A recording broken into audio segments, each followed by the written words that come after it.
اگر اللہ تعالیٰ تمہیں تمہارے ارادوں میں شکست دے رہا ہے تو سمجھ لو اللہ کس چیز کا اشارہ دے رہا ہے۔ یاد رکھو، جن دعاؤں نے آپ کے لیے باتریاں لانی ہوتی ہیں ان کی قبولیت کا وقت بھی اتنا ہی طویل ہوتا ہے، کیونکہ وہ دعائیں ہی اصل میں ہمارا انعام ہوتی ہیں، اور ہر انعام سے پہلے امتحان ہوتا ہے، تو یہ تاخیر بھی دراصل اجر ملنے سے پہلے کا امتحان ہے۔ تبھی تو اللہ نے اب تک وہ چاہتیں بھولنے ہی نہیں دی۔ جب دینے والا مایوس نہیں ہونے دے رہا تو ہم نے بھی مانگنا نہیں چھوڑنا۔ وہ فیض معجزوں کا ہوتا ہے جب اللہ انتظار بڑھا کر بھی ہمارا یقین کم نہیں ہونے دیتا۔ جن دعاؤں کو اللہ ہمارے دل میں زندہ رکھتا ہے وہ دعائیں ہمارے لیے ہی ہوتی ہیں، اس لیے انہیں مانگ کر دل کو اطمینان رہتا ہے۔ تو بس ہمیں تو کل رکھنا ہے اس بات کا تو کل کہ جس نے جستجو کی لگن عطا کی ہے وہی قبول بھی کرے گا۔ ہمیں اپنی دعاؤں سے پیچھے نہیں ہٹنا، ہمیں اللہ کو مناتے رہنا ہے۔ صرف اللہ ہی ہے جو دلوں کا بوجھ اتار سکتا ہے، دل کو سکون عطا کر سکتا ہے۔ جب خالق سے دل لگا لیا جائے تو دل اتنا پریشان نہیں ہوا کرتا، کیونکہ پھر ہم ہر وقت اللہ کو اپنے پاس پاتے ہیں۔ تو دعا کرو اور کرتے رہا کرو کہ دعاؤں کا چاہے رنگ نہیں ہوتا، مگر جب یہ رنگ لاتی ہے تو زندگی میں رنگ بھر دیتی ہے۔ سنو، جب رابطہ عرش کے مالک سے ہے پھر خود کو مایوس نہیں کیا کرتے، اس سے جب مرضی بات کر لیا کرتے ہیں۔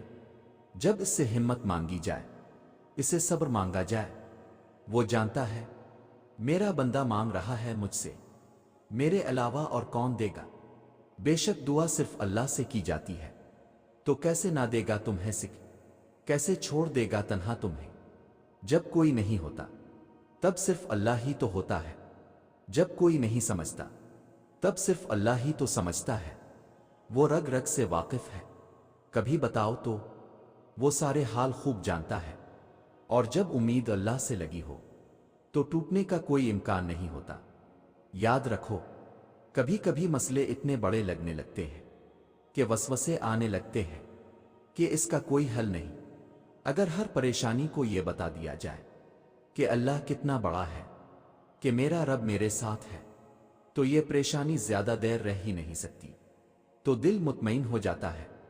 پریشانی کا حل یہی ہے کہ اللہ سے بات کریں، اللہ سے مانگیں، اللہ پر چھوڑ دیں، اللہ پہ بھروسہ کریں، اللہ سے کہیں اور کہتے رہے۔ وہ سب جانتے ہوئے بھی سنتا ہے، اور وہی تو ہے جو سب سے زیادہ تمہیں سمجھتا ہے۔ اور یاد رکھو، اللہ تو قریب ہی ہوتا ہے، دور تو ہم چلے جاتے ہیں، اس سے مایوس ہو کر مانگنا ہی چھوڑ دیتے ہیں۔ حالانکہ اللہ تعالیٰ تو ہمارے لیے ہماری پہلی دعا کے بعد ہی اسباب بنانے شروع کر دیتا ہے، کیونکہ وہ مالک ہے جس کو مان رکھنا، محبت کرنا آتا ہے۔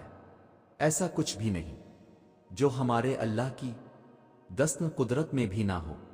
تو پھر تم سے یہ کس نے کہہ دیا کہ جو ابھی نہیں ملا ہے وہ پھر کبھی نہیں مل سکتا ہے؟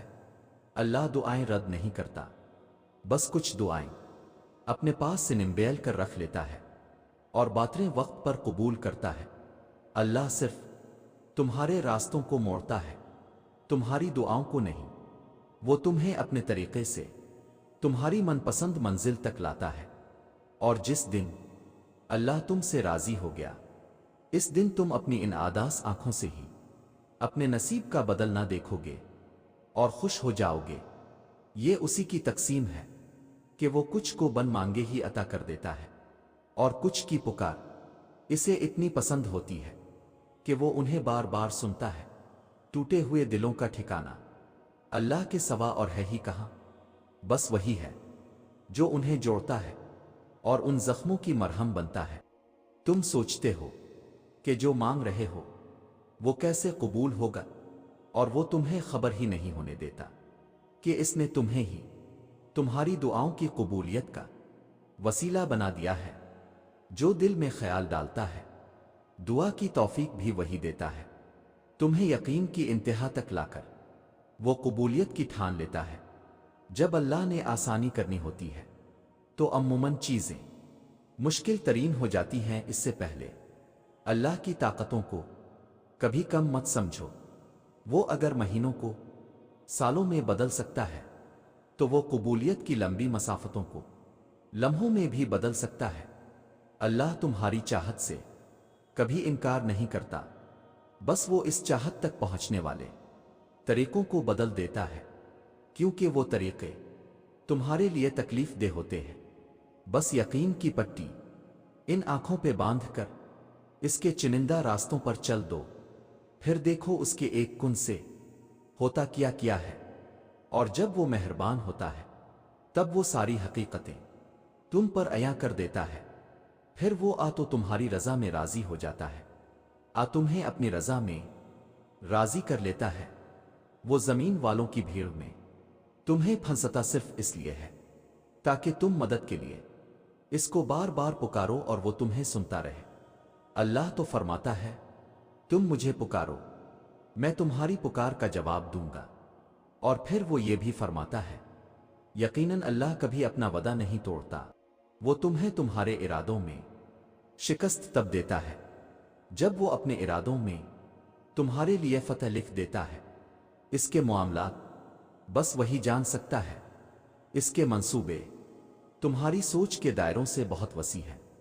وہ تو غفور ہے، وہ تو رحیم ہے، وہ ہاں کو نہیں اور نہیں کو ہاں کرنے پر قادر ہے، تو پھر اس کے لیے کوئی مشکل نہیں۔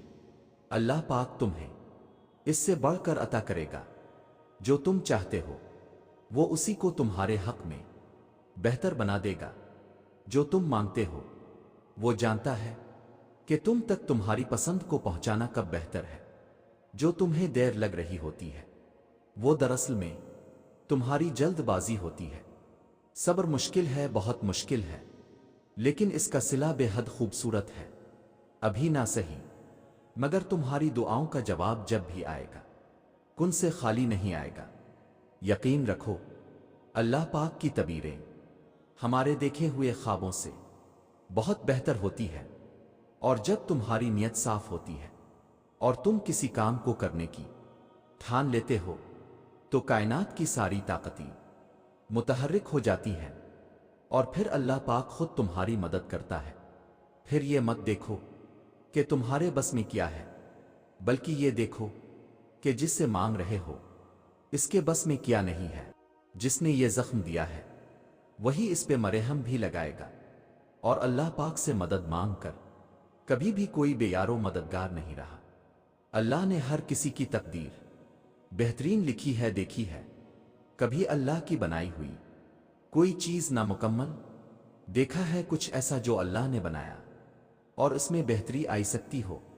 چاند، سورج، آسمان اور زمین اور اس کی بنائی ہر چیز دیکھی ہے تم نے؟ بے شک وہ صحیح کہتا ہے، میں نے ہر چیز کو مکمل اور بہترین شکل میں بنایا ہے۔ تو تم نے کیسے سوچ لیا کہ اللہ نے تمہارے لیے جو سوچ رکھا ہے وہ بہترین نہیں؟